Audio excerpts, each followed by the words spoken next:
So now let's see how we can work around with Pullquote Block inside of wordpress.com in the editing area.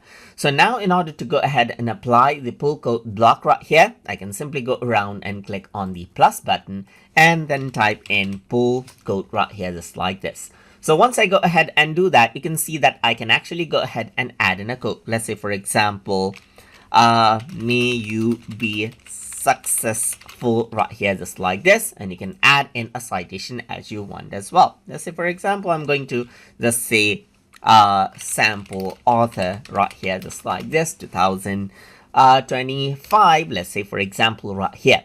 So now I can go ahead and bold it and italicize it and change it out according to how I want this with any other block right here. You can even align the text out right here, so you can align it to the left maybe, or the center, or the right here just like this. Then this is a quote text right here just like this.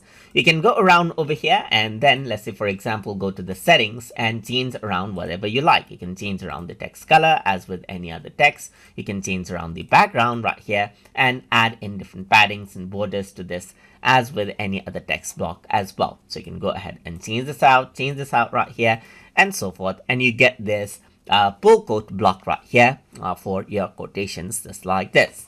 So hope you guys learned something as always, and as always please like, comment, share and subscribe